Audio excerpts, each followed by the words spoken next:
पंचम स्कंद पंचम अध्याय भगवान ऋषभदेव के उपदेश हम लोग पढ़ रहे हैं। और बहुत ही क्रमबद्ध रूप में भगवान ऋषभदेव अपने उपदेश अपने पुत्रों को दे रहे हैं।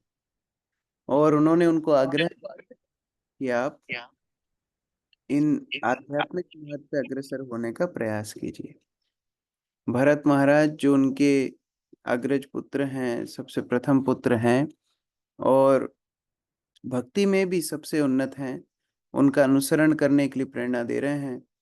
और उसके बाद भी सभी ब्राह्मणों के, वैष्णवों के आश्रय में, मार्गदर्शन में रहने के लिए बोल रहे हैं।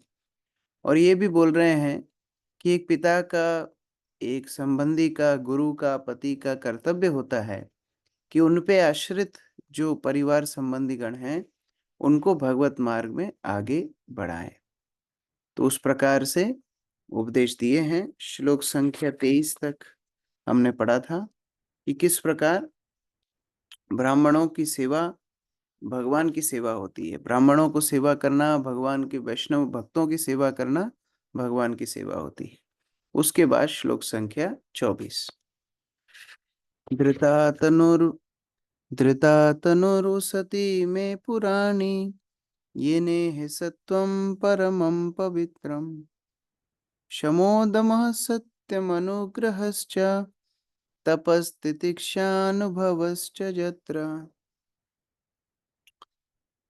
अक्रूर प्रभु।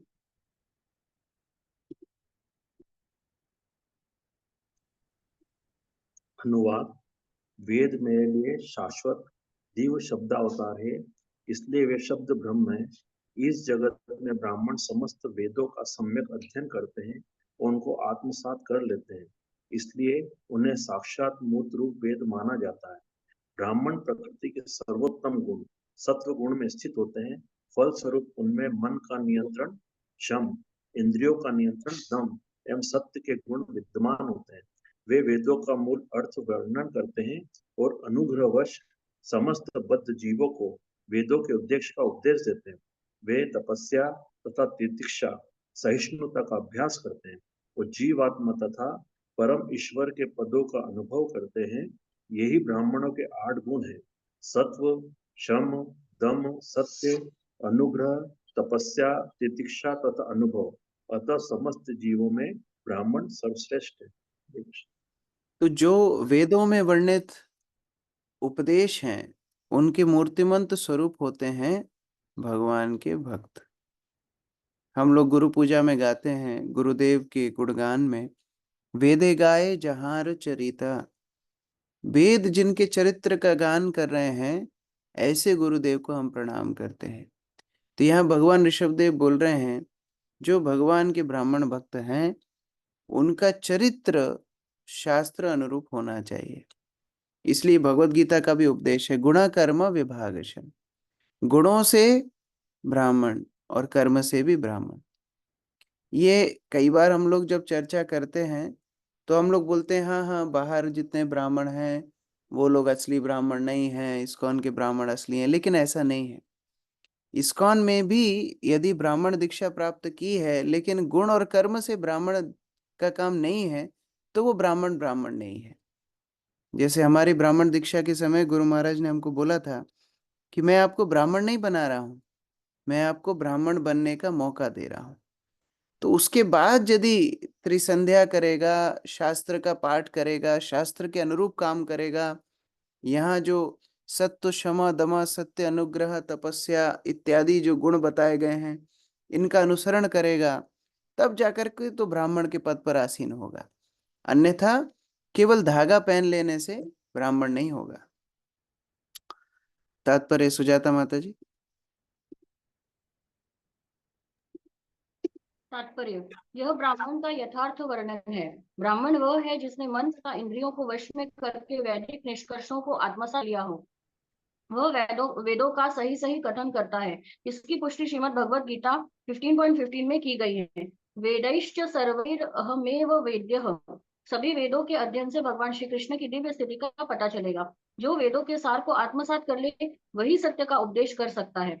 वह बद्ध जीवों पर सदैव है क्योंकि वे कृष्ण भक्ति से परिचित न होने के कारण संसार के 3 प्रकार के तापों को भोगते हैं। ब्राह्मण का परम धर्म है कि वह व्यक्तियों पर करुणा करे और उन्हें ऊपर उठाने के लिए कृष्ण भक्ति का उपदेश दे।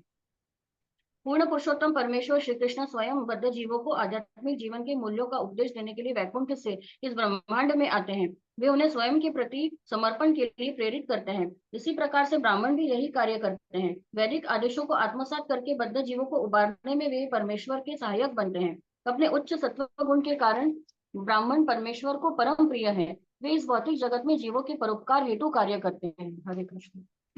तो केवल शास्त्र पढ़ना नहीं, शास्त्रों के मूल भगवान श्री कृष्ण को समझना भी आवश्यक है।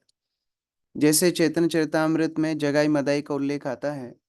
जगाई मदाई ब्राह्मण कुल में जन्म लिए थे। उनका नाम जगदानंद माधवानंद था, लेकिन कुसंगति में पढ़ करके एकदम पापाचार में पड़ गए। और शास्त्र पढ़ते थे, लेकिन शास्त्र में ये देखते थे कि कहाँ कहाँ लिखा है, क्या क्या पाप होता है, और वही पाप करते थे। तो ढूंढ ढूंढ के पाप करते थे कि अच्छा ये शास्त्र में लिखा है ये पाप है, तो हम ये पाप करेंगे। तो इस तरह शास्त्र अध्ययन नहीं। शास्त्र अध्ययन का मुख्य उपदेश है भगवान श्री कृष्ण को शरणागत होना और उसी शरणागति को दूसरों तक भी पहुंचाना। यह अनुकंपा भी ब्राह्मण के अंदर अनिवार्य है। मत्तोपि अनंतात् परता प्रश्मात् स्वर्गोपवर्गादिभिपतेर्न किंचित् येषां किमु स्यात् इतरेण तेषाम् अकिंचनानां मयि भक्ति भाजम। नीतू माता जी।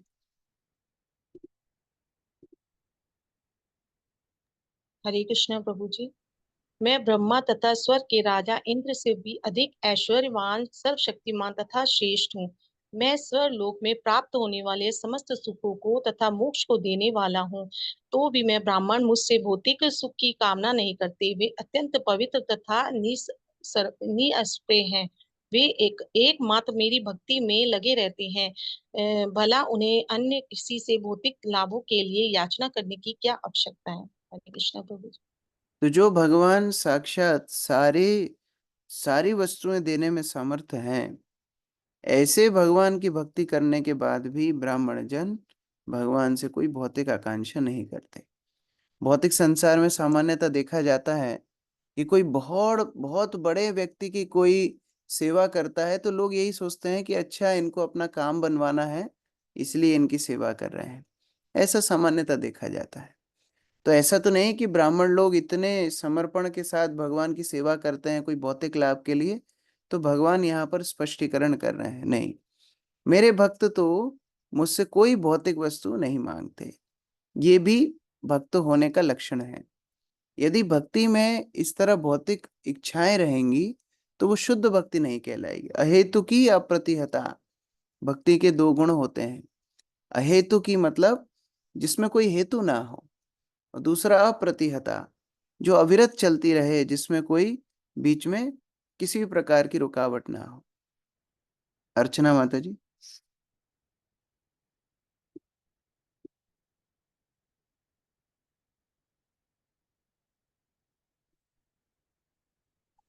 यहाँ पर ब्राह्मण की संपूर्ण योग्यता का उल्लेख है। अकिंचना नाम मई भक्ति भाजम। ब्राह्मण सदैव ईश्वर की भक्ति में सेवा में लगे रहते हैं। फलतः न उन्हें भौतिक वस्तुओं की चाह होती है, न ही उनके पास भौतिक संपत्ति होती है। श्री चैतन्य चरितामृत में श्री चैतन्य महाप्रभु ने उन शुद्ध वैष्णवों की स्थिति की व्याख्या की है जो श्री भगवान के धाम वापस जाने के इच्छुक रहते हैं। निष्किंचनस्य भगवत भजोन्मुखस्य। जो श्री भगवान के धाम वास्तव में वापस जाना चाहते हैं, वे निष्किंचन है, अर्थात उन्हें भौतिक सुख की इच्छा नहीं रहती। श्री चैतन्य महाप्रभु का उपदेश है संदर्शनम विषयी नाम अथ योसिताम च हा हंत हंत विषभ क्षण तो अप्य साधु। भौतिक ऐश्वर्य तथा स्त्री संसर्ग द्वारा इंद्रिय तृप्ति विष से भी अधिक घातक है। जो ब्राह्मण शुद्ध वैष्णव हैं, वे सदैव ईश्वर की सेवा में लगे रहते हैं और भौतिक लाभ की उनमें रंच भी इच्छा नहीं हो रहती। ब्राह्मण भौतिक सुख की प्राप्ति के लिए ब्रह्मा, इंद्र या शिव जैसे देवताओं की पूजा नहीं करते। यहाँ तक कि परमेश्वर से भी वे भौतिक लाभ हेतु याचना नहीं करते। अतः यह निष्कर्ष निकलता है कि इस संसार में ब्राह्मण ब्राह्मण श्रेष्ठ जीव हैं। श्रीमद् भागवतम में भगवान श्री कपिल भी इसकी पुष्टि करते हैं। तस्मान्य मय्यर्पिताशेष क्रियार्थात्मा निरन्तरः मय्यर्पितात्मनः पुंसो मयि संन्यस्तकर्मणा न पश्यामि परम भूतम कर्तुः समदर्शनात्। ब्राह्मण मनसा वाचा कर्मणा ईश्वर की सेवा में समर्पित रहने वाले हैं। ब्राह्मण से बढ़कर ऐसा अन्य कोई नहीं है जो अपने आप को ईश्वर में लगाता है और समर्पित हो जाता है। तो कई बार जब हम इस तरह शास्त्र में पढ़ते हैं ब्राह्मणों का गुणगान, तो कई लोगों को अच्छा नहीं लगता कि अरे आप एक वर्ण को इतना क्यों उठा रहे हो। तो फिर ये भी जानना जरूरी है कि यहाँ पर ब्राह्मण जन्म से नहीं व्याख्या हो रही है। ये बार बार मैं इसलिए बोल रहा हूँ क्योंकि ये संशय लोगों के अंदर पता नहीं कहाँ से आ गया कि ये जातिवाद है। ये जातिवाद नहीं है। जैसे मानो कोई आईएएस ऑफिसर की गुणगान करे कि आईएएस ऑफिसर को इतना सम्मान मिलता है, आईएएस ऑफिसर ऐसी जगह में रहता है, ऐसी गाड़ी में घूमता है, तो वो उस पद का सम्मान है। कोई भी व्यक्ति पढ़ाई करके उस पद तक पहुंच सकता है। उसी प्रकार से आध्यात्मिक गुरु का आश्रय लेकर के, ठीक प्रकार से संस्कार लेकर के कोई व्यक्ति उस पद तक पहुंच सकता है जो यहाँ पर वर्णित हो रहा है। और जब ऐसे विषय से मुक्त होकर के भगवान का भजन करने वाले ब्राह्मणों के गुणगान किया जाता है, तो भगवान स्वयं बोल रहे हैं, ऐसे ब्राह्मणों के मुख से मैं स्वयं आहार स्वीकार करता हूँ। सर्वाणि मद्विष्णयतया भवद्भिश्चराणि भूतानि स्वता ध्रुवाणि संभावितव्यानि पदे पदेवो विविक्तदृग्भिस्तदु हारहाणम में। हिमांशी माता जी। हे पुत्रों, तुम्हें चर या अचर किसी जीवात्मा से ईर्ष्या नहीं करनी चाहिए। यह जानते हुए कि मैं उनमें स्थित हूँ, तुम्हें प्रत्येक क्षण उनका समादर अभिनंदन करना चाहिए। इस प्रकार तुम मेरा आदर करोगे। तो सबसे प्रथम जो हमने श्लोकों में देखा था, निर्मत्सर। मत्सर्य मतलब ईर्ष्या। भगवान की सेवा में सारे अनर्थ लग सकते हैं, लेकिन ईर्ष्या कभी नहीं लगता। हमारे 6 अनर्थ हैं। सर्वप्रथम काम, काम वासना अर्थात कोई वस्तु को प्राप्त करने की इच्छा। तो वही इच्छा हम लगाते हैं भगवान को प्राप्त करने के लिए। क्रोध, क्रोध भक्त द्वेषी जने, जो भगवत द्वेषी हैं, गुरु के प्रति अपराध करते हैं, उनके प्रति क्रोध दिखाने से क्रोध पवित्र होता है। लोभ, भगवत भक्ति में ज्यादा प्रगति करने का लोभ ये भी अनुकूल है। उसी तरह मद, मद अर्थात गर्व होना कि हाँ मैं ऐसी बड़ी परंपरा के आश्रय में हूँ, गुरु के आश्रय में हूँ, तो वो मद। लेकिन मात्सर्य एकमात्र ऐसा है जो भगवान की सेवा में नहीं लगता, मतलब ईर्ष्या। इसको छोड़ना ही पड़ेगा। जब तक ईर्ष्या रहेगी तब तक भगवत भक्ति हृदय में नहीं पनपेगी। इसलिए ये ईर्ष्या को छोड़ना है। और किससे छोड़ना है? सभी जीवात्माओं से छोड़ना है। चर अचर सभी जीवात्माओं से ईर्ष्या छोड़ना है, तभी जाकर के हम भगवत भक्ति में आगे बढ़ सकते हैं। राजीव प्रभु। तात्पर्य, इस श्लोक में विविक्त दृग्भी अर्थात ईर्ष्या रहित शब्द का प्रयोग हुआ है। सभी जीवात्माओं में भगवान का वास परमात्मा रूप में होता है, जैसा कि ब्रह्म संहिता में पुष्टि की गई है। अंडांतरस्थम परमाणु चया अंतरस्थम। इस ब्रह्मांड में भगवान गर्भोदकशाही विष्णु तथा क्षीरोदकशाही विष्णु के रूप में स्थित है। वह प्रत्येक परमाणु में व्याप्त है। वेदों का कथन है, ईश्वास्मिदं सर्वम, परमेश्वर सर्वत्र स्थित है और जहाँ कहीं भी वे स्थित हैं वह उनका मंदिर है। हम दूर से भी मंदिर को प्रणाम करते हैं। इसी प्रकार से समस्त जीवों को प्रणाम किया जाना चाहिए। यह उस विश्व देवतावाद के सिद्धांत से भिन्न है जो प्रत्येक वस्तु को ईश्वर मानता है। ईश्वर से प्रत्येक वस्तु का संबंध है क्योंकि वे सर्वव्यापक हैं। हमें दरिद्र नारायण के मूर्ख उपासकों की भांति ऊंच नीच में भेदभाव नहीं बरतना चाहिए। नारायण तो धनी तथा निर्धन दोनों में विद्यमान है। किसी को यह नहीं समझना चाहिए कि नारायण केवल दरिद्रों में वास करते हैं, वे सर्वत्र हैं। परम भक्त प्रत्येक प्राणी को, चाहे वो कुत्ता या बिल्ली ही क्यों न हो, सम्मान प्रदान करते हैं। भगवत गीता 5.18 में कथन है, विद्या विनय संपन्ने ब्राह्मणे गृहस्थिनी धुनि चैव सौभाग्ये च पंडितः समदर्शिनः। यथार्थ से विनीत साधु, विद्या तथा विनय युक्त ब्राह्मण गाय, हाथी, कुत्ता और चंडाल को समान दृष्टि से देखता है। इस समदर्शिना शब्द से यह भ्रम नहीं होना चाहिए कि जीव तथा ईश्वर एक समान है, वो सदैव पृथक पृथक है। प्रत्येक मनुष्य परमेश्वर से भिन्न है, अतः विविक्त दृक् समदृक् के आधार पर दोनों को एक समान समझना भूल होगी। भगवान भले ही सर्वत्र रहना स्वीकार करें, किंतु उनका पद बड़ा है। श्रील मध्वाचार्य पद्म पुराण से उद्धरण देते हुए कहते हैं, विविक्त दृष्टि जीवानाम जिसया परमेश्वर से भेद दृष्टि। जिसकी दृष्टि विमल है और जो ईश्वर रहित है, उसे ईश्वर प्रत्येक जीवात्मा में स्थिर रहकर अभी समस्त जीवात्माओं से पृथक दिखता है। वह पद्म पुराण से और आगे भी उद्धरण देते हैं, उपादेत परात्मनाम योभ्यो यह पदे पदे भेदे नैव च चैतस्मात् प्रियो विष्णोस्तु कश्चन। जो जीवात्मा तथा परमेश्वर को पृथक पृथक देखता है, वह उसे परम प्रिय होता है। पद्म पुराण में ही कहा गया है, यो हरस्यैव जीवा नाम भेद वक्ता हरे प्रिय।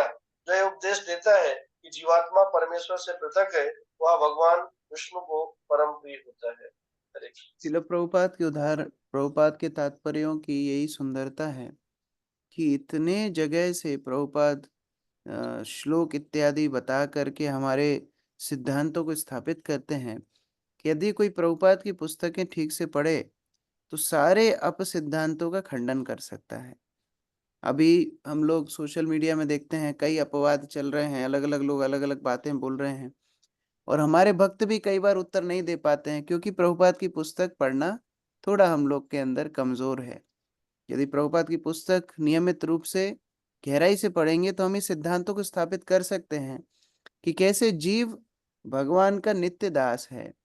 हर जीवात्मा में हम भगवान का अंश तो देख सकते हैं, उनको सम्मान कर सकते हैं, लेकिन उन्हें भगवान के बराबर नहीं रख सकते। तो इस प्रकार यहाँ पर भगवान ऋषभ देव बोल रहे हैं, सभी को मेरा अंश मान करके आदर करो, किसी से ईर्ष्या मत करो।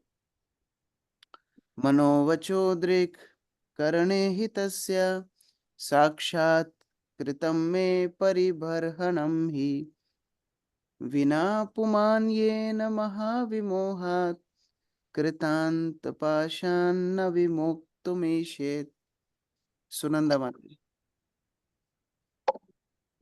मन, दृष्टि, वचन तथा समस्त ज्ञानेन्द्रिय तथा कर्मेंद्रिय इंद्रियों का वास्तविक कार्य में इंद्रिय के वास्तविक कार्य में सेवा में लगे रहना है।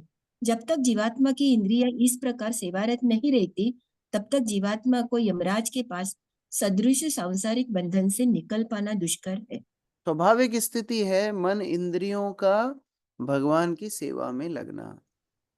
केवल इंद्रिय ही नहीं, वचन दृष्टि भी बोल रहे हैं, ये सारी वस्तुओं का भगवान की सेवा में लगना उनकी स्वाभाविक स्थिति है। जब ऐसा नहीं होगा तो फिर यमपाश में बनने के लिए जीवात्मा तैयार होता है। ब्रजेश प्रभु। नारद पंचरात्र में कहा गया है, सर्वोपाधि विनिमुक्तम तत्व परिवेतम निर्मलम ऋषिकेश सेवनम भक्ति रुच्यते। भक्ति का यही सार है। भगवान ऋषभदेव लगातार भक्ति पर बल दे रहे थे, और अब अंत में यह कहते हैं कि सभी इंद्रियों को ईश्वर की सेवा में प्रवृत्त करना चाहिए। 5 इंद्रियों से हमें ज्ञान अर्जित करते हैं और 5 इंद्रियों से कार्य करते हैं। ये 10 इंद्रिया तथा मन को पूर्णतः श्री भगवान की सेवा में लगाना चाहिए। ऐसा किए बिना माया के चंगुल से छुटकारा नहीं हो सकता। इस प्रकार भगवान ऋषभदेव ने शुरुआत की थी तपस्या के बल पर, कि कैसे ये मनुष्य जीवन तपस्या के लिए बना है, तपस्या करने से मनुष्य जीवन का उद्देश्य पूर्ण होता है। वो तपस्या क्या है? गुरु की आज्ञा मानना।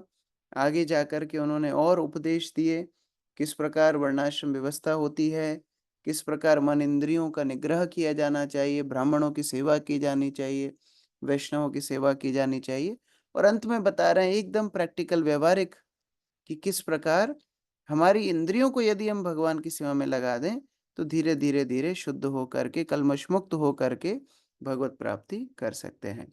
तो यहाँ पर भगवान ऋषभदेव का प्रवचन खत्म हुआ। भगवान सुखदेव गोस्वामी आगे बोल रहे हैं।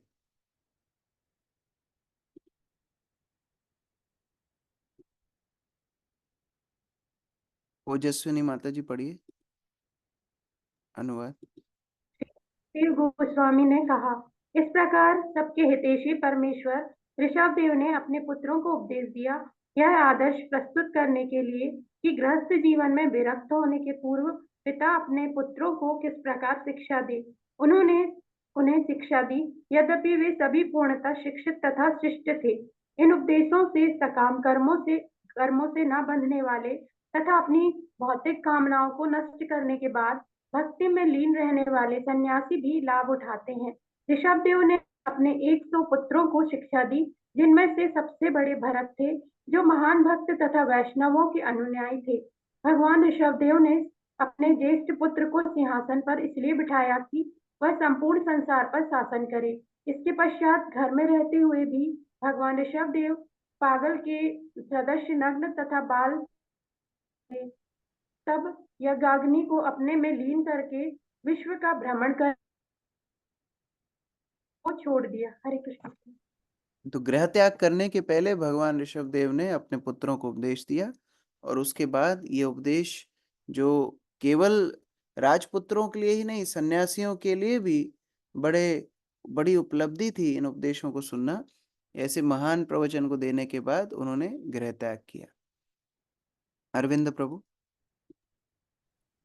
तात्पर्य: भगवान ऋषभदेव ने अपने पुत्रों को जो उपदेश दिए वे वास्तव में उनके लिए न थे, क्योंकि वे पूर्व से ही शिक्षित तथा उच्चतम ज्ञानी थे। वास्तव में ये उपदेश उन सन्यासियों के लिए हैं जो उन्नत भक्त बनना चाहते हैं। भक्ति पथ पर अग्रसर होने वाले सन्यासियों को चाहिए कि वे भगवान ऋषभदेव के उपदेशों का पालन करें।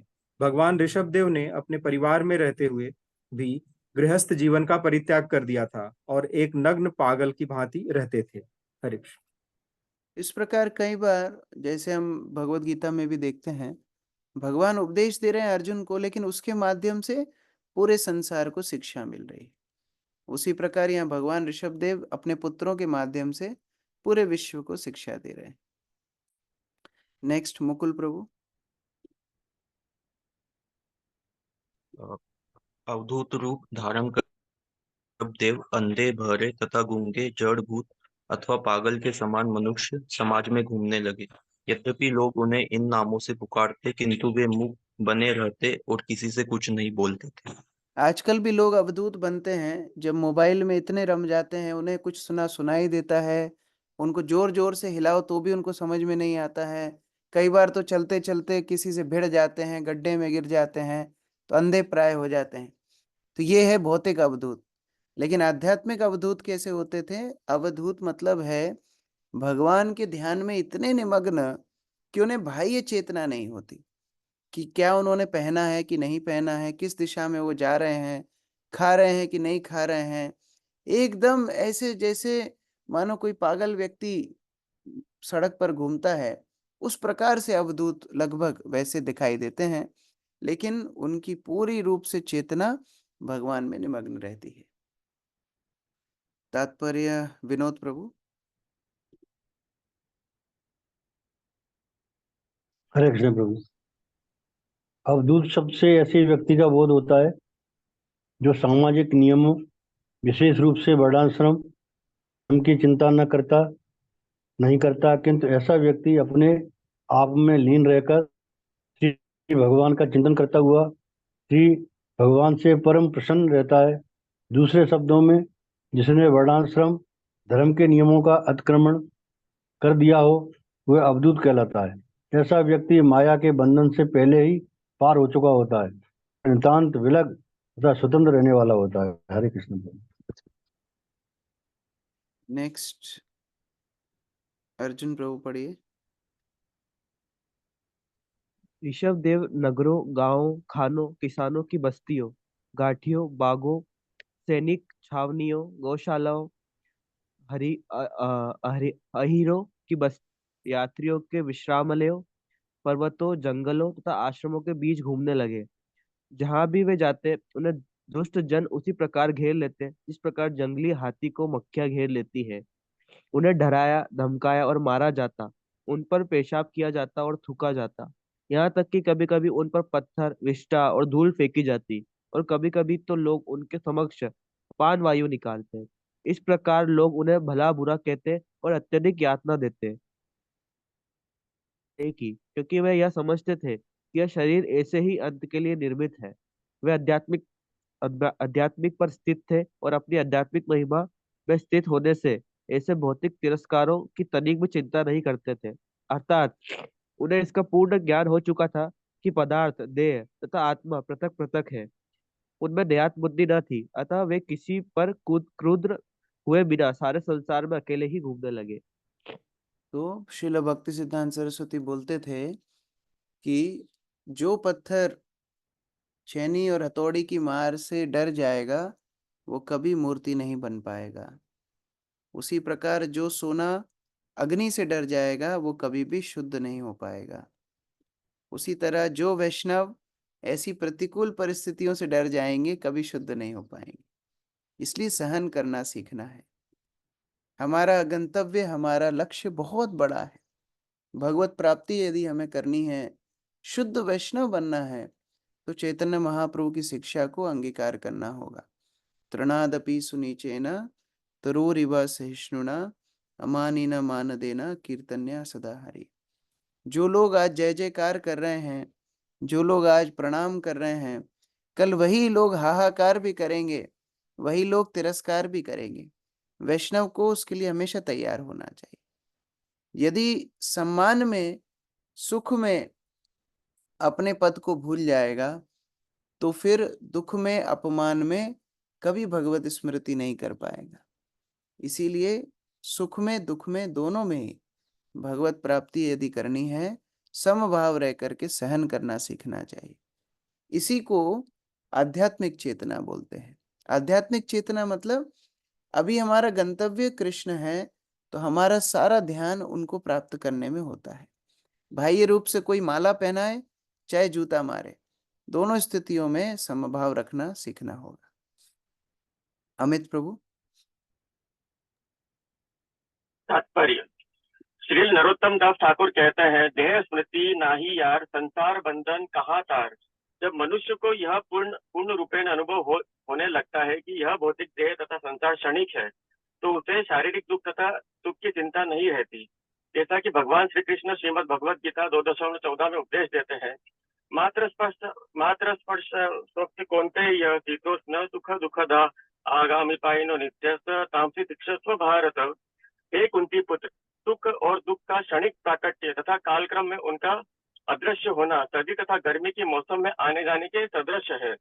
हे भारत, ये इंद्रिय अनुभूति के कारण अतः मनुष्य को बिना विचलित हुए इन्हें सहन करने का अभ्यास करना चाहिए। जहाँ तक ऋषभ देव की बात है, यह पूर्व में ही बताया जा चुका है कि इदम शरीरम मम दुर्विभाव्यम। उनका देह भौतिक नहीं था, इसलिए समाज के दुर्जनों ने उन्हें जो यातनाएं दी उन्होंने सह लिया। इसलिए उनके ऊपर मल फेंके जाने तथा प्रताड़ना को वो सह सके। उनका शरीर दिव्य था, अतः उन्हें पीड़ा नहीं होती थी।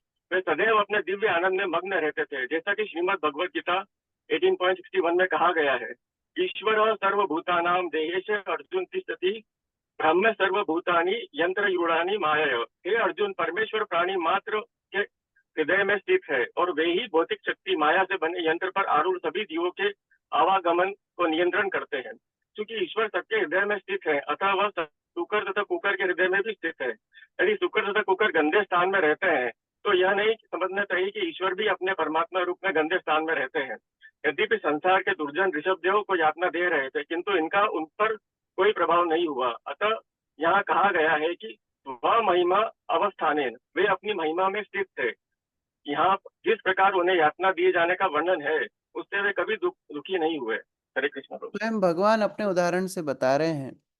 कई बार लोगों बड़े दुखी हो जाते हैं, हतोत्साही हो जाते हैं कि हमारे जीवन में इतना अपमान क्यों, हम तो भक्ति कर रहे हैं, इतनी चुनौतियां क्यों। तो भगवान खुद बता रहे हैं कि उनके जीवन में कितनी चुनौतियां आई। हम देख रहे हैं यहाँ पर लोग कितना दुर्व्यवहार उनके साथ कर रहे हैं, फिर भी उसको सहन करते हुए अपने लक्ष्य की ओर आगे बढ़ रहे हैं। इसलिए ऐसे जो महापुरुष होते हैं उनको आचार्य बोला जाता है, अपने आचरण से हमें सिखाते हैं।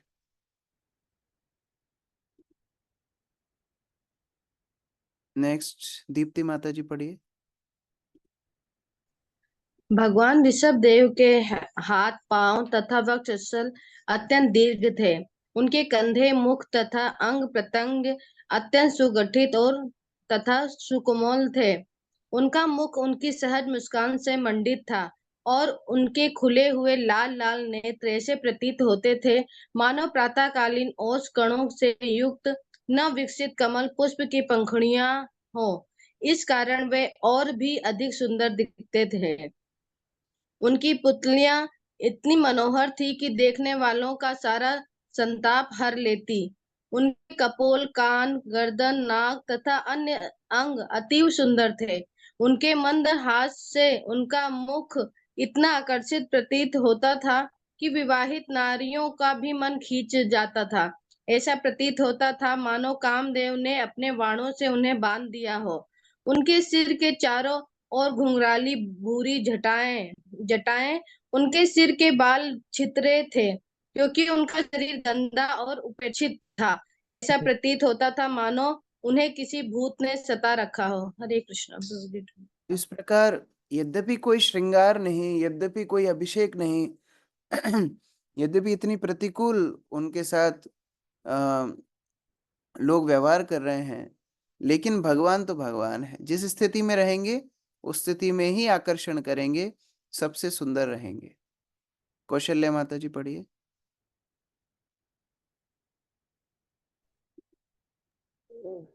हरे कृष्णा, धन्यवाद, प्रणाम। यद्यपि भगवान ऋषभ देव का शरीर उपेक्षित था, किंतु उनके दिव्य अंग प्रत्यंग इतने आकर्षक थे कि विवाहित स्त्रियां तक उनसे आकृष्ट हो जाती थी। उनके सुंदरता तथा मलिनता के मिल जाने से उनका सुंदर शरीर ऐसा लगता था मानो किसी भूत ने उनका पीछा कर रखा हो। हरे कृष्णा, धन्यवाद। ऐसा बोलते हैं face is the index of mind. जो हमारा मुख होता है, चेहरा होता है, वो हमारे मन की ही छवि होती है। तो जब ऐसे महान पुरुष, खैर यहाँ तो भगवान स्वयं हैं, लेकिन साधु पुरुषों के अंदर भी हम देखते हैं, यद्यपि कोई भी श्रृंगार नहीं करते, कोई कॉस्मेटिक्स नहीं लगाते, कोई बड़ा उपटन नहीं करते, लेकिन फिर भी उनके मुख पर तेज होता है। क्यों होता है? क्योंकि भगवान की चेतना में जो निमग्न होता है वो अपने आप ही आकर्षक हो जाता है। रघुवीर प्रभु पढ़िए। हरे कृष्ण।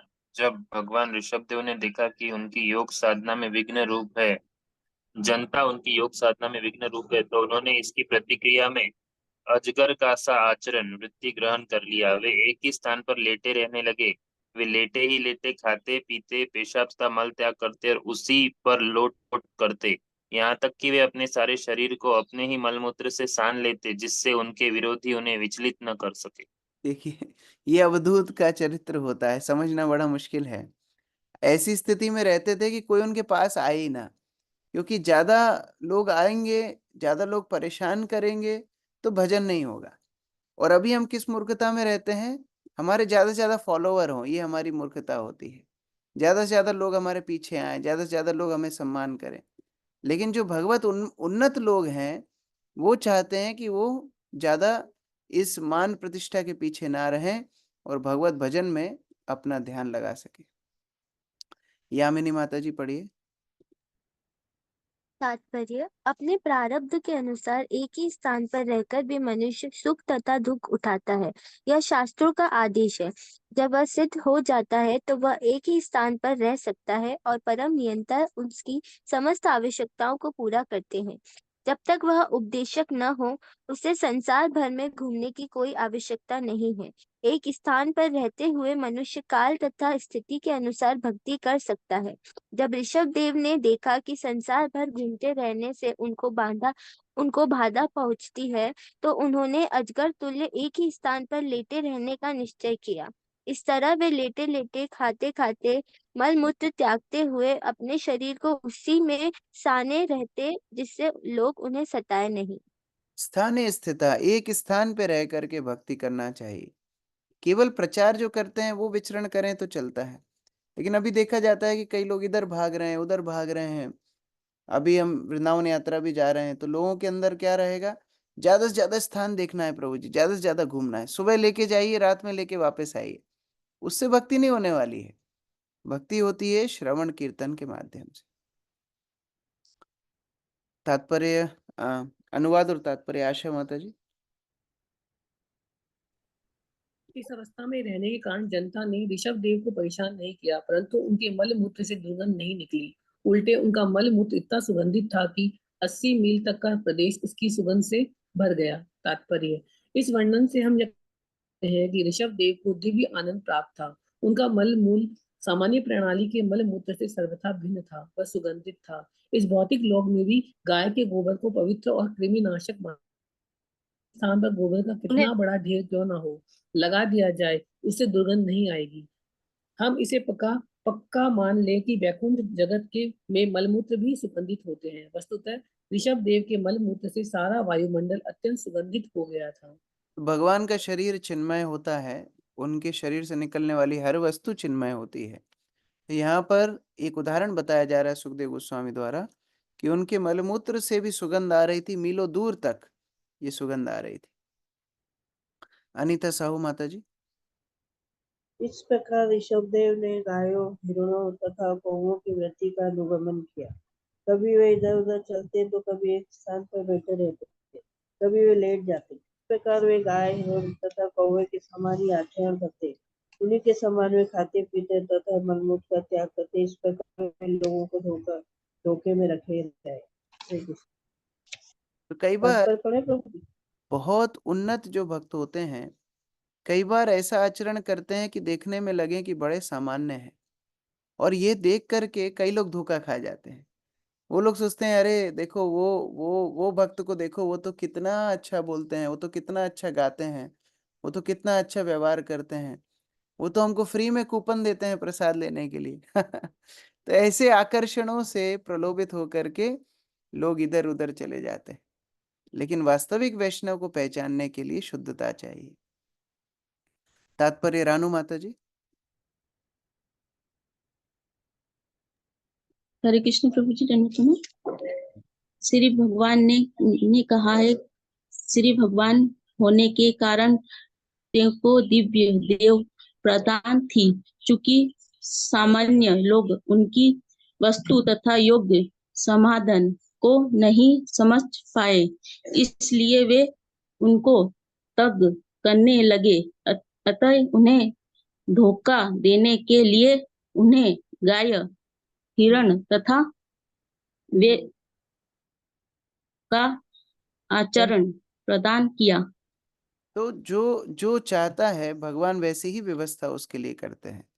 जो सस्ता माल चाहता है उसके लिए सस्ता माल उपलब्ध है, जो शुद्ध भक्ति चाहता है उसके लिए शुद्ध भक्ति उपलब्ध है। प्रतिभा माता जी।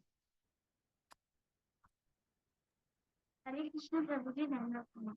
हे राजा परीक्षित, श्री कृष्ण के अंश से विस्तार भगवान ऋषभ देव ने समस्त योनियों करने के उद्देश्य से अनेक विभिन्न कार्य किए। वास्तव में वे मुक्ति के स्वामी थे और दिव्य आनंद में सतत लीन रहते थे, जो हजारों गुना बढ़ गया था। वासुदेव के पुत्र रूप वासुदेव श्री कृष्ण ऋषभ देव के अधिकारण है, उनके स्वरूप में कोई अंतर नहीं है। फलतः भगवान ऋषभ देव उन्हें मुझसे तथा कराने के लिए प्रिय लक्षण प्रकट करने लगे। वे दिव्य प्रेम में सदैव निम्न रहते थे। फलस्वरूप सभी योग शक्तियां अपने हाथ उनके पांव पहुंच जाती, तथा मन की गति से ब्रह्मा आकाश में यात्रा करना, प्रकट और अदृश्य होना, अन्य व्यक्तियों के शरीर में प्रवेश कर जाना तथा दूसरा दुर्दर्श वस्तुओं को देख पाना, यद्यपि वे इन सबको कर सकते थे, समर्थ थे। तो सभी शक्तियों के आगार भगवान ऋषभदेव, जो भगवान के अंश अवतार हैं, वो सभी कुछ कर सकते हैं, लेकिन उनको करने की आवश्यकता नहीं है। वो अपने आध्यात्मिक मग्न हैं, आध्यात्मिक चेतना में मग्न हैं और बाह्य सारी चेतना से विलग है। आरती माता जी। तात्पर्य, श्री चैतन्य चरितामृत मध्य लीला में कहा गया है, कृष्ण भक्ति निष्काम अतएव शांत, भुक्ति मुक्ति सिद्धि कामी सकलीय शांत। शांत शब्द का अर्थ है पूर्णतः शांति युक्त। जब तक मनुष्य की समस्त कामनाएं पूर्ण नहीं हो जाती वह शांत नहीं हो सकता।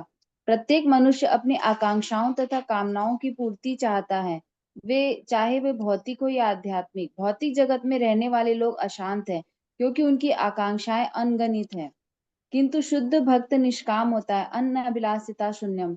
शुद्ध भक्त सभी कामनाओं से भरे रहते हैं क्योंकि वे इंद्र तृप्ति का सुख उठाना चाहते हैं। वे न तो इस जीवन में शांत है, न ही अगले जीवन में होंगे, न ही भूतकाल में थे, न वर्तमान में और न भविष्य में। इसी प्रकार ज्ञानी जन सदैव मुक्ति कामी होते हैं और परमेश्वर में तथाकार होने का प्रयास करते हैं। योगी जन अनेक सिद्धियों के पीछे रहते हैं, जैसे अणिमा, लघिमा, प्राप्ति इत्यादि। किंतु भक्त को इन वस्तुओं में कोई रुचि नहीं होती क्योंकि वह भगवान श्री कृष्ण के अनुग्रह पर पूर्ण रूप से आश्रित रहता है। भगवान श्री कृष्ण योगेश्वर है, समस्त योग सिद्धियों के स्वामी हैं और वे आत्माराम अर्थात स्वयं संतुष्ट हैं। इस श्लोक में योग सिद्धियों का वर्णन हुआ है। इसमें मनुष्य बिना किसी यंत्र के अंतरिक्ष में उड़ सकता है और मन की गति से यात्रा कर सकता है। इसका अर्थ यह है कि जब कभी योगी को इस ब्रह्मांड के अंदर या बाहर कहीं जाने की इच्छा होती है तो वह उसी क्षण वहां जा सकता है। मन की गति को निर्धारित करना कठिन है क्योंकि एक क्षण में मन लाखों मील चला जाता है। कभी कभी सिद्ध योगी दूसरों के शरीर में प्रवेश करके अपनी इच्छा अनुसार कार्य करते हैं जब उनका शरीर ठीक से कार्य नहीं कर रहा होता। शरीर के वृद्ध होने पर कभी कभी सिद्ध योगी तरुण तथा बलवान शरीर प्राप्त कर सकता है। अपने वृद्ध शरीर को त्याग कर वह तरुण शरीर में प्रवेश कर सकता है और इच्छा अनुसार कार्य कर सकता है। भगवान वासुदेव के अंश होने के कारण भगवान ऋषभ देव में ये समस्त योग सिद्धियां थी, किंतु वे भगवान श्री कृष्ण की भक्ति से संतुष्ट थे, जिसका प्रत्यक्षीकरण उनके हंसने, रोने या कंपन से होता था। इस प्रकार श्रीमद् भागवतम के पंचम स्कंद के अंतर्गत भगवान ऋषभ देव द्वारा अपने पुत्रों को उपदेश नामक 5वें अध्याय के भक्ति वेदांत तात्पर्य पूर्ण हुए। हरे कृष्ण। इस प्रकार यहाँ भगवान ऋषभ देव के उपदेश समाप्त हुए, उनका गृह त्याग, और अगला अध्याय संक्षिप्त में भगवान ऋषभ देव की अंतिम लीला का वर्णन है। उसके बाद भरत महाराज की 3 जन्मों की कथा है। किस प्रकार भरत महाराज राजा बने, अपने राज्य को त्याग करके वन में गए, हिरण के प्रति आसक्त हुए, हिरण बने, और तृतीय जन्म में जड़ भरत बने। ये सब कथा आगे हम लोग पाठ करेंगे। हरे कृष्ण। ग्रंथराज श्रीमद् भागवतम की जय। श्रील प्रभुपाद की जय। किसी का कोई प्रश्न है? यस, अक्रूर प्रभु। आज प्रश्न उत्तर के बाद हम लोग एक वीडियो देखेंगे 10 मिनट की। वैसे 30 मिनट की वीडियो है, रोज 10-10 मिनट करके देखेंगे। यस, अक्रूर प्रभु। हरे कृष्ण प्रभु जी। प्रभु जी, जो ब्राह्मणों के 8 गुण बताए गए, इसमें ये सत्व और आगे सत्य भी आता है, तो थोड़ा सा दोनों में अंतर बताइए। सत्व और एक से कौन सा श्लोक? सत्य सत्य प्रभु जी, श्लोक नंबर 24 अनुवाद ब्राह्मणों के 8 गुण। इसमें देख रहा हूँ प्रभुपाद ने क्या लिखा है।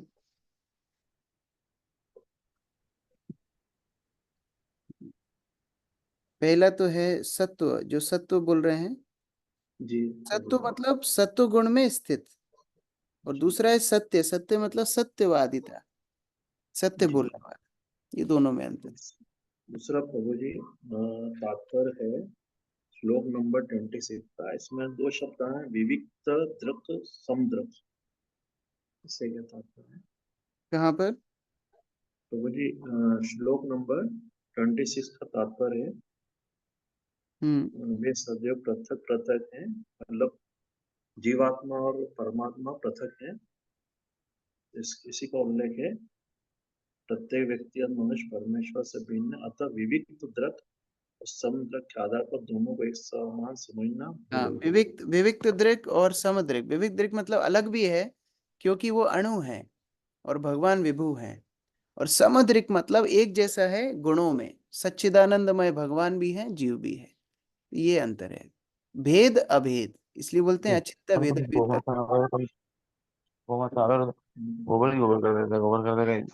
आशा माता जी, आशा माता जी। हरे कृष्णा प्रभु जी।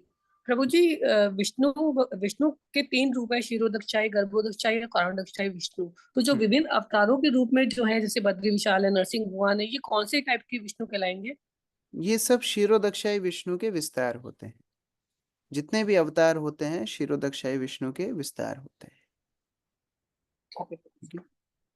अमित प्रभु। हरे कृष्ण प्रभु जी, धन्यवाद, प्रणाम। प्रभु जी, मुझे पता नहीं है, बस मैं आपसे पूछना चाहता हूँ प्रभु जी, ये जो जैन धर्म में ऋषभ देव जो थे, वो यही ऋषभ देव प्रभु जी है कि ये बड़ी कैसे नहीं, ये वो ऋषभ देव नहीं है। जी जी। बाद में अभी अगले अध्याय में प्रभुपाद स्पष्ट करेंगे कि एक राजा था जो ऋषभ देव का अनुकरण करने लगा, नाम भी ऋषभ देव रख लिया, बाद में वहां से जैन धर्म शुरू हुआ। तो अभी अगले अध्याय में हम देखेंगे। जी प्रभु। कौशल्य माता जी।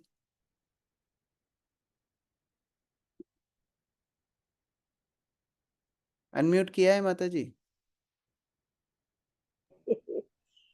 मैं अपने स्वार्थ के लिए पूछ रही हूँ। मैं एक दवाई ले रही हूँ टांगों की वजह से, उसमें लहसुन का है, मैंने अभी देखा है, क्या उसको लूं या छोड़ दूं?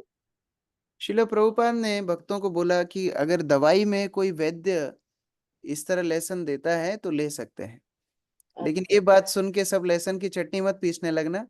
नहीं, लेकिन एकदम ही जो एकदम वैद्य के द्वारा दी हुई दवाई में अगर कुछ है लहसुन तो ले सकते हैं, प्रभुपाद एक जगह में बोले। अच्छा, धन्यवाद प्रभु। मैं तो सस्पेंस में थी कि मैं अवॉइड करना अच्छा है, लेकिन यदि एकदम वैद्य नहीं लिख के दे दी है, डॉक्टर नहीं लिख के दे दी, तो बात अलग है।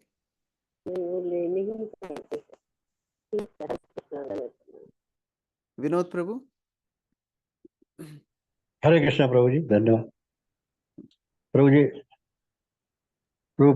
श्री प्रभुपाद जी गुरुदेव के मेमोरियल फेस्टिवल के जो आपने कुशल नेतृत्व और व्यवस्था की, उसके लिए कृतज्ञता और धन्यवाद देना चाहता हूँ प्रभु जी।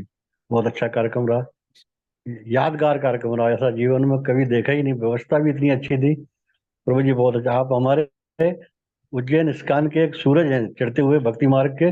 मैं जितनी प्रशंसा करूं उतना ही कम है प्रभु जी। हरे कृष्ण प्रभु।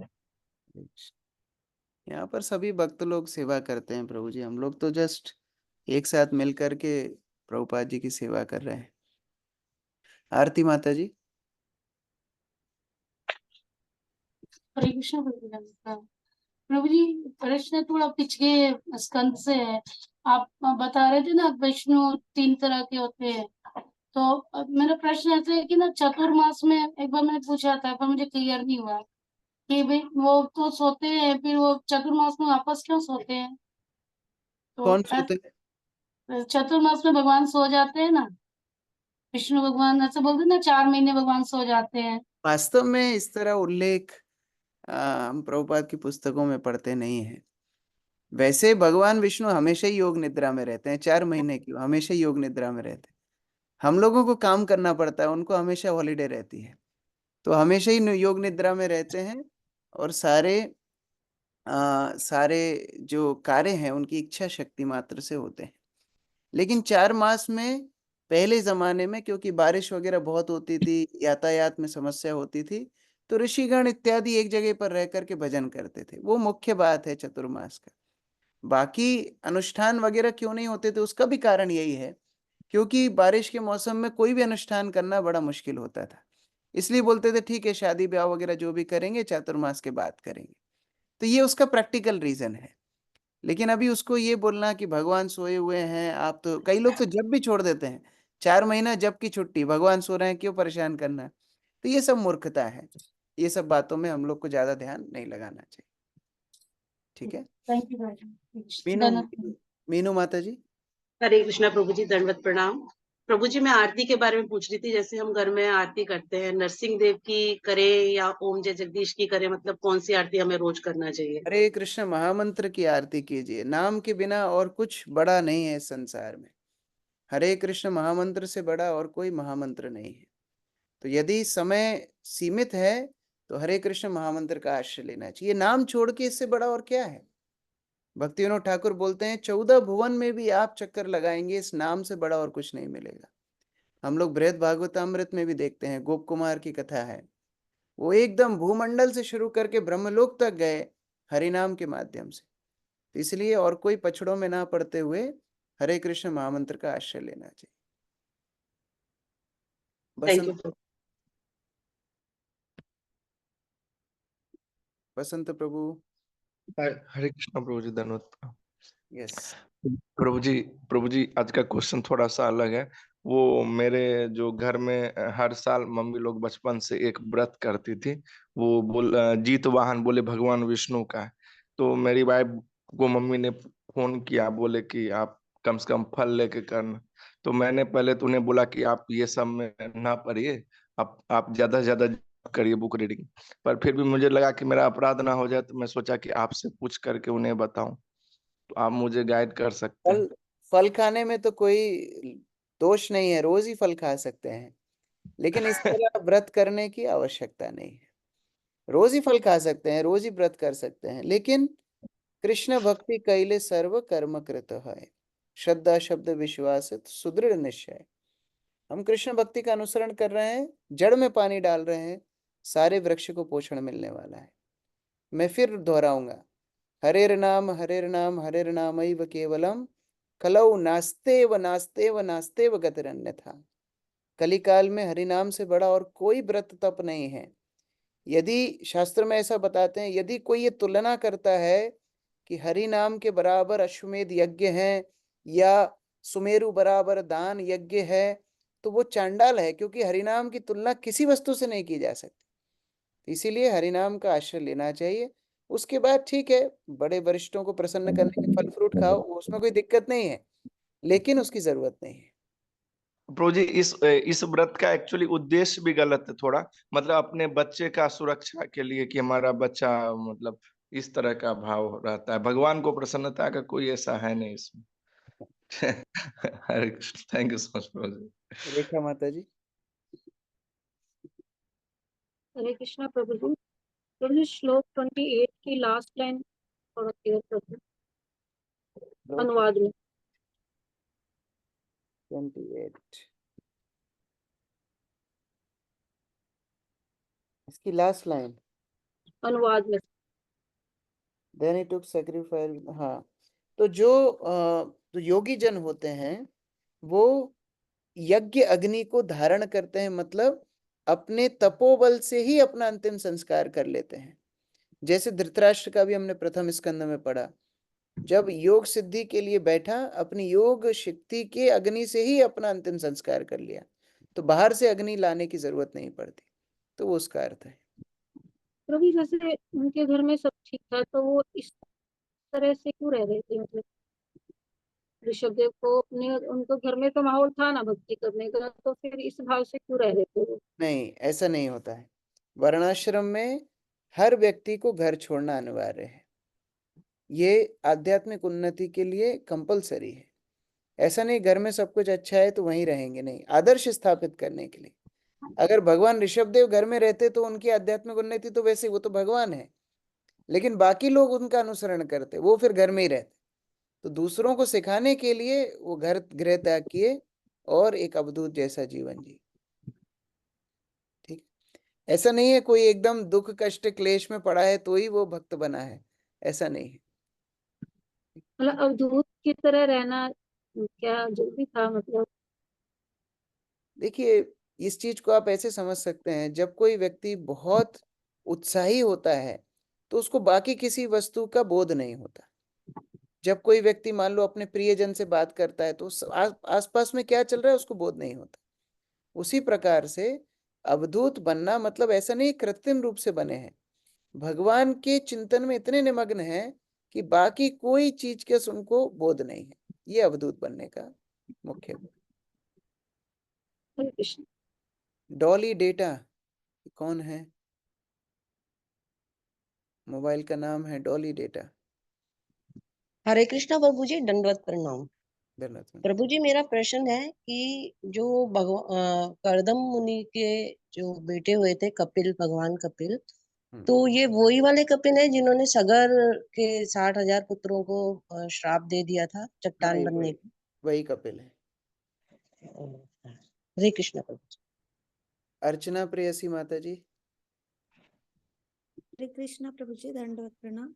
प्रभु जी, जैसे यहाँ पे आया है कि ऋषभदेव उनके पास कोई ना आए तो किस अवस्था में रहते थे, तो ये स्तर तो बहुत बड़ा है और समझना भी आपने बताया मुश्किल है।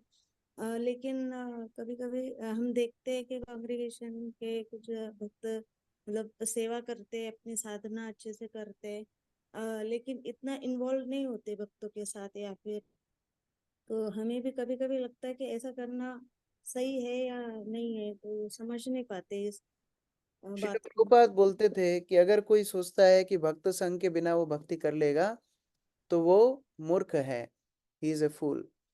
भक्त संग के बिना भक्ति करना हमारे लिए असंभव है। ये अवधूत उदाहरण बड़े विलक्षण हैं। ये ऐसे एक दो ही उदाहरण हमें देखने के लिए मिलते हैं, लेकिन चैतन्य महाप्रभु ने अपनी लीला से क्या सिखाया है कि भक्त संग में भक्ति करना है।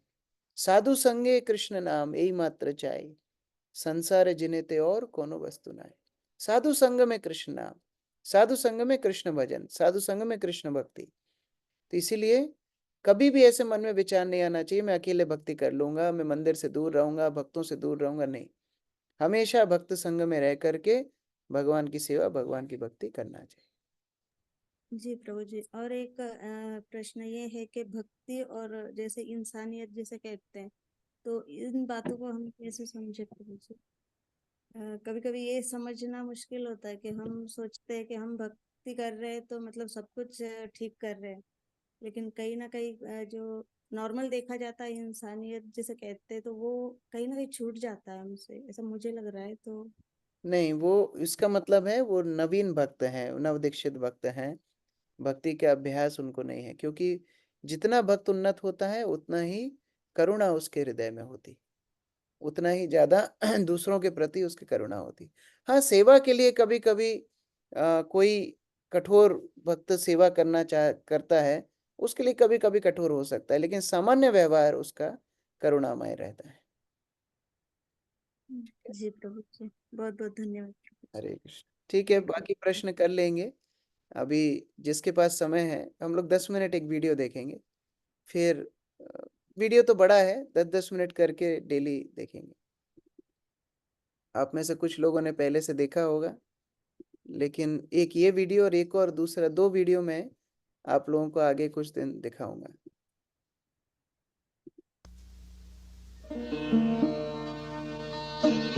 श्री कृष्ण अर्थात परम ईश्वर श्री जगन्नाथ, बहुत से हैं उनके नाम, अल्लाह, यहोवा, बुद्ध, श्री राम, भगवान। अनंत हैं श्री कृष्ण के रूप और असीम हैं उनकी लीलाएं। 5000 वर्ष पूर्व भगवान श्री कृष्ण ने अपने शिष्य अर्जुन को युद्ध भूमि में अपनी वाणी श्रीमद् भगवद गीता का उपदेश दिया था। 495 वर्ष पूर्व भगवान श्री कृष्ण श्री चैतन्य महाप्रभु के रूप में पुनः प्रकट हुए और उन्होंने हरे कृष्ण महामंत्र का प्रसार किया। उनकी भविष्यवाणी थी कि भगवान नाम कीर्तन का सारे विश्व में प्रचार होगा। श्री कृष्ण भावनामृत का यह विज्ञान गुरु शिष्य परंपरा के माध्यम से आज भी सुलभ है।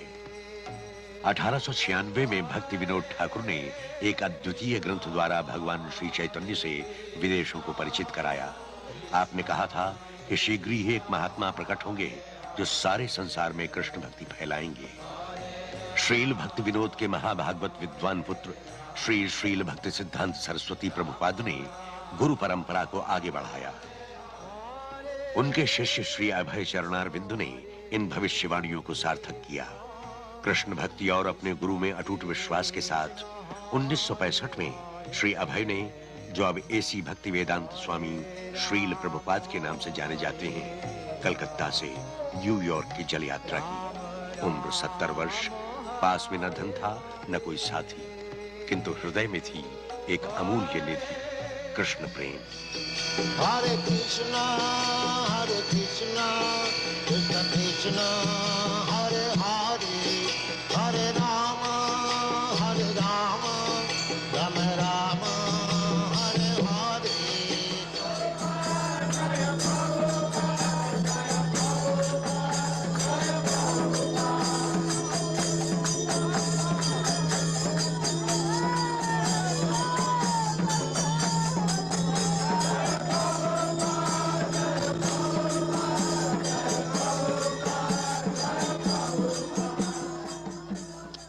are receiving the transcendental knowledge through Guru Parampara, succession. Srila Prabhupada समझाते हैं कि ये दिव्य ज्ञान गुरु परंपरा से प्राप्त होता आ रहा है, इसीलिए हमें तो मात्र गुरु से आज्ञा लेनी चाहिए, और यदि हम पूर्ण रूपेण तन मन धन से उस आज्ञा का पालन कर सकें, यही हमारी सफलता है। यह गुरु सेवा व्यावहारिक है, मेरी कोई व्यक्तिगत योग्यता नहीं है, परंतु मैंने तो केवल अपने गुरु को संतुष्ट करने का प्रयत्न किया। मेरा ध्येय केवल इतना ही था। मेरे गुरु महाराज ने मुझसे कहा था कि यदि तुम्हारे पास कुछ धन हो तो तुम ग्रंथ छापना। अतएव मैं इस तथ्य पर बल दे रहा हूं, तो दया करके मेरी सहायता कीजिए, यही मेरी विनती है। जितनी भाषाओं में जितनी भी पुस्तकें हो सकें छापिए और पूरे विश्व में वितरण कीजिए, तब यह श्री कृष्ण भावनामृत अभियान अपने आप ही आगे बढ़ता जाएगा। Throughout the whole world, then Krishna consciousness movement will automatically increase. The Bhagavad Gita, Srila Prabhupada ने दिन रात संस्कृत एवं बंगला के वैदिक साहित्य का अंग्रेजी में अनुवाद किया और उनका तात्पर्य विस्तार पूर्वक लिखा। ये सनातन कालातीत ग्रंथ हरे कृष्ण अभियान के दार्शनिक आधार हैं। in the Kunti's prayer in Srimad Bhagavatam, Queen Kunti says, "My dear Lord, you are existing outside and inside. Still, nobody can see you." आज भक्ति वेदांत बुक ट्रस्ट की विश्वव्यापी शाखाओं में इन पुस्तकों का मुद्रण, चित्रण कार्य और प्रकाशन भक्तों द्वारा किया जाता है।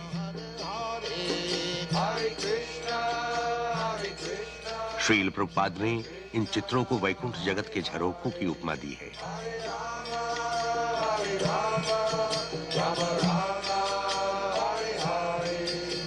उन्होंने 1965 से लेकर देह छोड़ने के पूर्व 1977 तक 70 से भी अधिक ग्रंथ लिखे।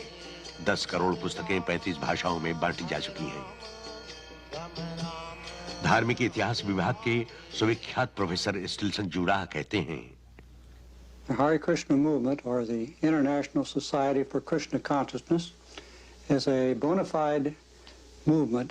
डॉक्टर जूडा कहते हैं, हरे कृष्ण संघ अर्थात इस्कॉन एक प्रामाणिक अभियान है। ये क्रिश्चियन मत से भी पुराना धर्म है।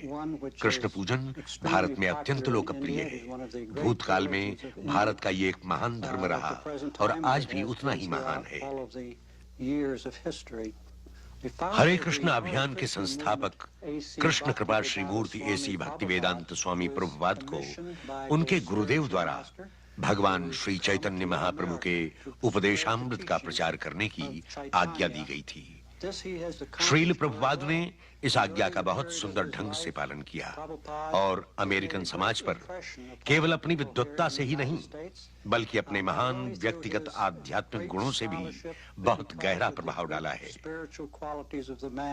श्रील प्रभुपाद सारे संसार में एक महान विद्वान के रूप में सुविख्यात हैं और उन्होंने कई ग्रंथों के अनुवाद भी प्रकाशित किए हैं। इनमें से अनेक ग्रंथ यहाँ पाश्चात्य जगत के सामने सर्वप्रथम प्रस्तुत किए गए हैं। उनकी रचनाएं स्मृतिपुंज हैं, क्योंकि न केवल वे सुंदर ढंग से अनुदित हैं बल्कि मैं समझता हूं कि वे हरे कृष्ण अभियान का यथार्थ आध्यात्मिक स्वरूप प्रस्तुत करती हैं। इसी कारण आज श्रील प्रभुपाद के ग्रंथ न केवल अमेरिका वरन संपूर्ण विश्व के पुस्तकालयों में प्राप्त होते हैं।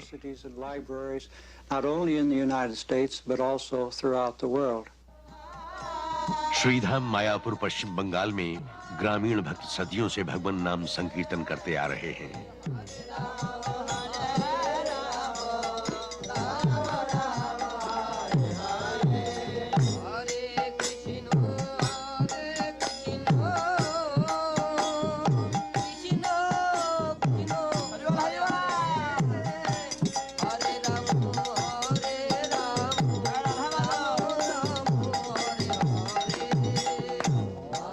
ये शिक्षाएं बड़ी ही सरल हैं। प्रत्येक जीव चिन्मय है, श्री कृष्ण का नित्य दास है। जाति, वर्ण, मत और राष्ट्रीयता की सभी उपाधियां अस्थायी हैं।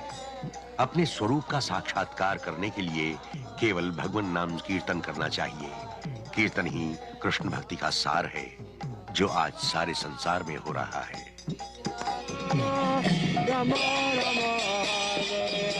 पेरिस से हांगकांग, बंबई से नैरोबी, रियो से न्यूयॉर्क तक भक्त लोग श्री चैतन्य महाप्रभु की भविष्यवाणी के अनुसार हरे कृष्ण कीर्तन कर रहे हैं।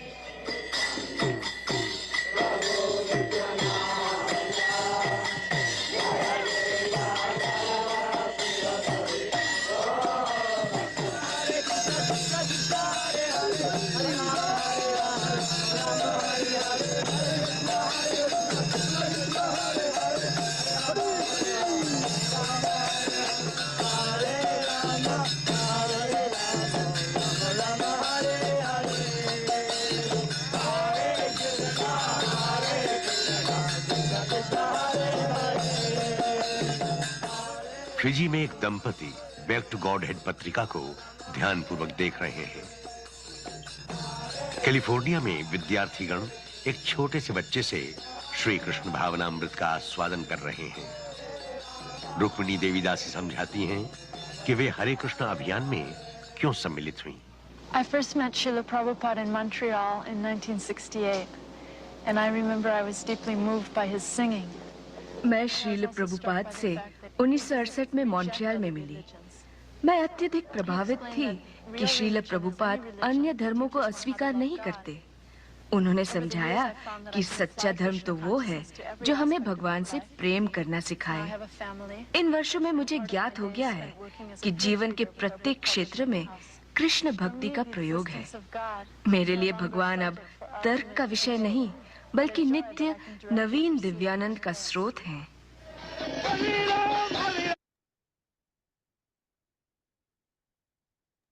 हरे कृष्ण। श्रील प्रभुपाद की जय, समवेत भक्त वृंद की जय, निताई गौर प्रेमानंदे।